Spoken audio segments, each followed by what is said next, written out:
लढण्यासाठी आफ्रिकेचा फॅफ du Plessis मैदानात आला। तुमच्या लक्षात आले असेल की आता आफ्रिकेची टीम इतकी का मजबूत समजली जात होती, कारण त्यांच्याकडे बॉलिंगमध्ये तर होतेच, पण बॅटिंगमध्येही एकापेक्षा एक असे सरस खेळाडू होते जे शेवटपर्यंत आपल्या टीमला लेट डाऊन करणार नव्हते।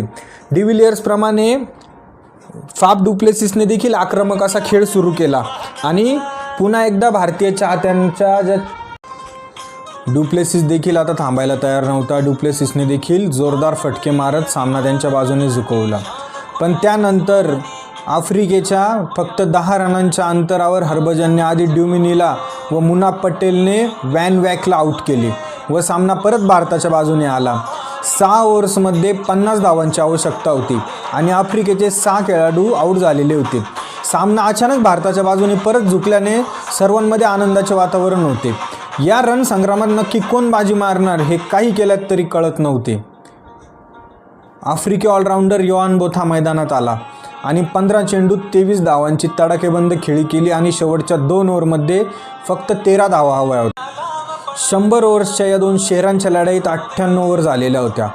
49वी ओव्हर घेऊन झहीर खानला आणि फक्त 5 धावा दिल्या आणि मॅच आपल्या बाजूने फिरवली। ती जी ओव्हर होती ती त्या संपूर्ण मॅचमधली बेस्ट ओव्हर होती, कारण 5 धावा झहीर खानने 49व्या ओव्हरमध्ये दिलेल्या होत्या।